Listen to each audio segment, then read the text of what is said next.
the success of that game, do you look back and still feel like, wow, we left a lot on the table? Yeah, honestly, we spent a lot of time in the film room today, like close to 2 hours, because I feel like, it's game one. Not everything's going to be perfect. I think the thing about film, like you go back, it's never as bad as it seems. It's never as good as it seems. There's still so many areas where we can continue to improve.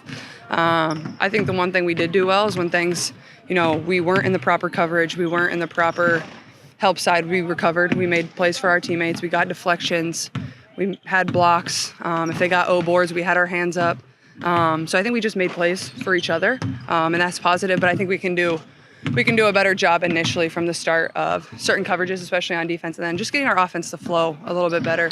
I think we had some chances to really exploit some mismatches that we were hunting for coming into the game, and we didn't do quite as well of a job. But it's game one. I think that'll continue to get better. The league put out a statement saying that they're investigating alleged comments from fans towards Sky players. We've talked about this in the past and how it should be an inclusive environment. You want to speak on that? Yeah, there's no place for that in our game. There's no place for that in society. And, certainly we want every person that comes into our arena, whether player, whether fan, to have a great experience. So I appreciate the league doing that. I appreciate, the Fever organization has been at the forefront of that since, really day one and what they're doing. So we'll, hopefully the investigation, we'll leave that up to them to find anything and take the proper action if so. Back to the basketball part of it. On the court, how did you feel you all, I guess, maybe got more in sync as the game went on? When it came like layups, backdoors, things like that? Yeah, I think for us it starts on defense. I really do. I think transition offense is where we're going to thrive. I mean, if we don't have to play in the half court, why would we? It starts with getting stops, and we certainly did that. I think we held them to 13 points in the third and the fourth. Like, that's really, really good. It's good. We're going to be able to win a lot of games if we're able to do that, and we're not going to be able to do that every single quarter, but if we're able to piece together a few quarters where they're below 20, that's certainly our goal. So I think it starts there, but I think we just got a better flow. We were hunting mismatches. We were hunting screens for our teammates. I think it's all about setting your teammates up. How can you find them in ways to be successful? And not everybody has the same skills. Some people's strengths are going to be different than others, and I think as a point guard, that's my job, to put them in positions to be successful. And obviously I'm only playing with 4 people I played with last year, so I'm still learning in that regard as well. What's it like chasing a rebound when you have 20, 10, and 9 on the floor? Well, I went back into the game to help DB get her into third on the all-time scoring list. If you were watching the game, we were struggling a little bit there to even get her the ball in the half court. So I told Steph, I'm like, let me go in there. It's kind of driving me nuts on the baseline not watching DB get this. Or on the sideline not watching DB get this. So that was the main goal. And honestly, just getting to be on the floor and be a part of that, like such a historic moment of somebody that has given so much to this game and the league. But also, I mean, yeah, you can just feel the energy from the crowd. Like, they're also just itching for it. And, that's not why you play. But, I feel like that's the part of the game I take a lot of pride in. I want to be able to do a lot of different things for this team. And honestly, when I think I get the ball off of a missed shot, off the rebound, like, I think it's other teams have a really hard time stopping us in transition, and I can just pitch it up to my teammates to find ways to put them in positions to score. Did you personally hear anything inappropriate? It's super loud in here, although I didn't hear anything. I think, that's why they're doing the investigation. That's why they're looking into it. That doesn't mean nothing happened. So you just trust the league's investigation, and I'm sure they'll do the right thing. Do you laugh sometimes when you hear people bet on? I mean, people bet on everything, but when you do something and people like, hey, you just laugh at that, or how is it? I think, yeah, I mean, sports betting is a part of society. Every athlete knows that. Obviously we're not doing it. I don't care. If that's what makes the game interesting to people, so be it. I think most of our fans that are in here because they love the game, they love the product. They're not here to see a bet cash. But that's the world we live in. There's nothing bad if that's what somebody enjoys to do. I'm not going to frown upon that for them. So that's not, anything I'm too worried about. I'm worried about going out here and playing basketball the correct way. Before the game, LeBron tweeted the photo and a message. I think that was from when the Lakers were here for the first time. I believe that was your first time meeting. What's that relationship like now as you two Nike athletes are doing something special? Well, I don't really get too starstruck from people, and that was a moment that I was I knew I was going to meet him when I was coming to the game, and that's one of my idols. LeBron is the GOAT to me, so I don't know, it was just a crazy moment where I got to meet him in the back, and then for him to go out of his way and wish me luck on the season. And he really does follow the WNBA, and he watches, and he loves and appreciates basketball, and he loves and appreciates the way the Fever and my teammates play. And I mean, it's just really cool. I saw that. I didn't see it before the game, but obviously a lot of people had sent it to me after the game. And I was like, oh my gosh, like I thought it was kind of fake at first, but he's my favorite player of all time. I mean, you never know in today's world, I guess. I didn't know. I was like, wait, is this actually LeBron James? I knew the picture was real because I knew that was me, but yeah, it was pretty incredible. Like, I mean, I don't get too starstruck, but he's one of those people that I did. Got time for one more. With the newcomers that you have, you that they would be able to help offensively and defensively. But I want to ask you specifically on defense. What do you Excuse me. think you're able to do better this year, especially with adding, DB and with Natasha, that maybe you weren't able to do as well last year? Well, I think there's so many things we can do switching wise. I think whether DB's playing the 3, whether the DB's playing the 4, and I've said this previously, I think as the, team on the other side of the ball, knowing I've gone against DB, it's a real challenge to know what they're going to do in that position. It's a real challenge to, even when we're on offense, like how do you guard that too? So there's just so many different things that we can do.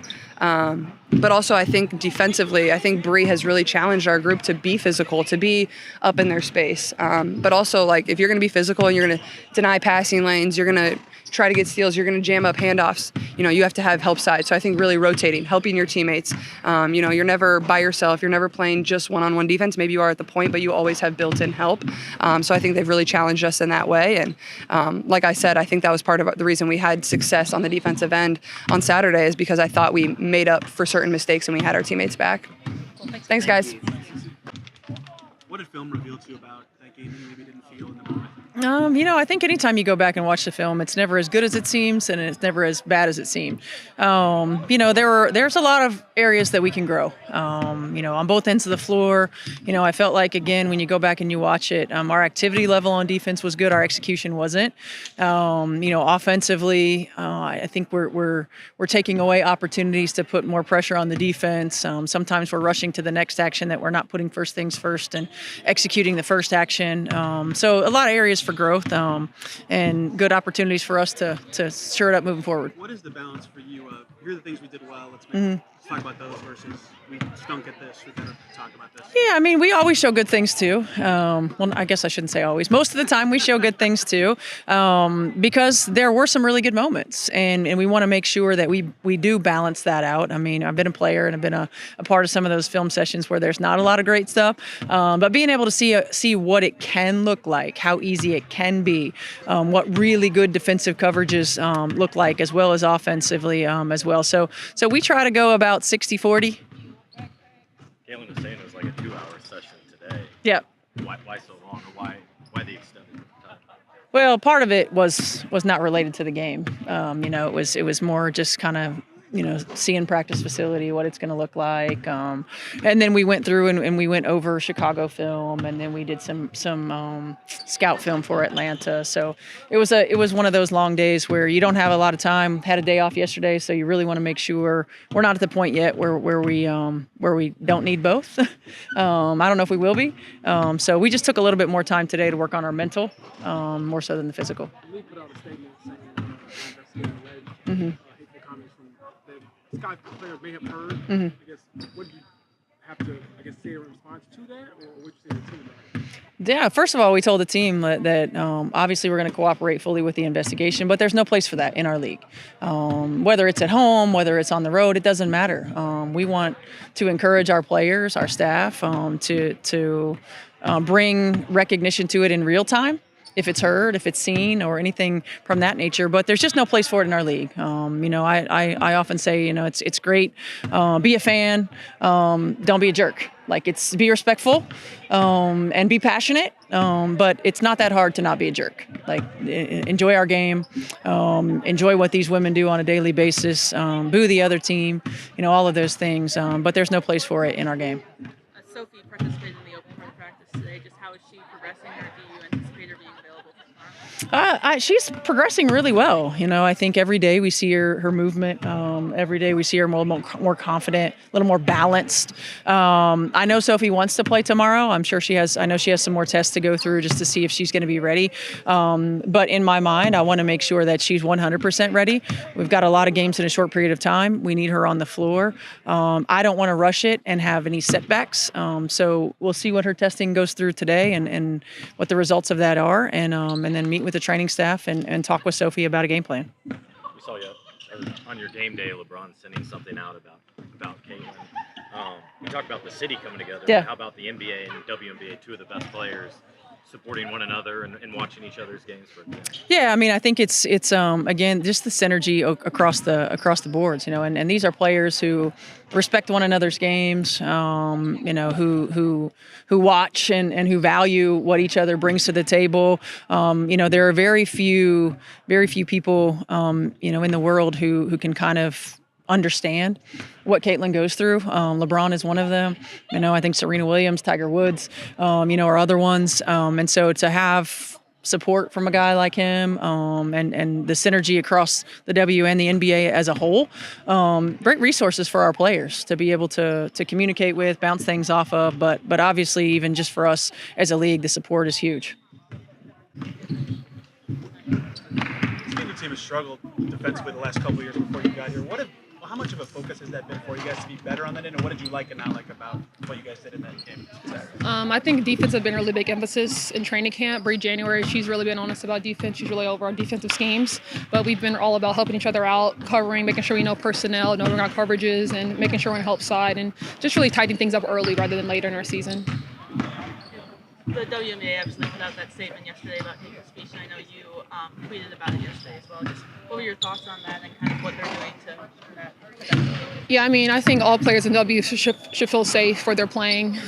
Game bridge, on the road, I think all players. So if they felt an investigation was warranted, I more than support that. I think they should, whatever was happened should be investigated, and the appropriate action should be taken forward if something's found. I think a lot of times people want to brush to the side and be like, oh, it was only one person, or one person is too many. If one person said something, so I think it's worth the investigation. If they find nothing, they find nothing, but if someone thinks they heard something or said something, I think it's warranted to investigate it. You've been outspoken about these topics throughout the years. Why is that something important to re-emphasize, not just these moments, but positive moments as well, just inclusivity? Yeah, I never want to normalize hate speech or bigotry or being it's part of the game, because it's not. I mean, we're at work. I know we're entertainment for people who are this is our jobs. I don't say anybody to go to work and face hatred or anything like that. So I think we just want to uphold a standard across the league, not just for us, but for our opponents as well. We want them to know that if they come in here, they can alert team security, usher, and anything of that nature. But for me, speaking up is something I've always done. Obviously, I get backlash here than the other, but that's okay to me. I'm here to speak my truth and say what I have to say. From a basketball standpoint, I know you talked about implementing yourself with a new team. But just get out there. Do you practice things? You go over what it could be, or just get out there and get the real reps? We talk about stack of the day, so we're really taking it one day at a time, and literally, honestly, at this point, hour by hour. So just getting out there, growing with each other, learning each other. Obviously, it's really early in the season, so we're not going to be perfect day one, but we know we can build every day. How did you feel about just the game one and you finding a rhythm with everyone? I felt good in game one. My teammates was finding me in good positions. Overall, I felt good, and the team also felt good as well. There's a couple times where I think Caitlin missed you, or you whatever. Is that the perfect example of, hey, just give us some time here and we'll figure that out? Absolutely. I'm still learning Caitlin. She's still learning me. At the end of the day, we're gonna still keep building, and that pass she's gonna pass me next time, we're gonna actually connect it. So. What do you like about what you all did defensively? I mean, very rare to hold the team below 30% shooting, but it looked like, at least on that part, you all were pretty good. Absolutely. Our defense is good. That's what we harp on a lot. It's our defense, because our defense is going to help us win games. Because we could score. We have everybody on the team that could actually score, but our defense will actually help us win games that we need to win. And I feel like we did everything that we need to do on Saturday when we played against Chicago. So. How do you anticipate the openness of the shots you're going to get here comparing to other stops you've been in your career, just given the play style you guys have and the attention some of the other teammates? Repeat that again, sorry. How open some of your shots might be here, or the ones you like compared to other places you've been in your career, given some of the other talent that draws attention? I feel like open shots is going to be easy. It's not going to be hard, because we have a good point guard, Caitlin Clark. Her IQ is amazing when it comes to passing the ball. It's going to make all of our jobs easy for each other. And I think that we're going to keep building, keep stacking. All right. Thank you, everyone. Thank you.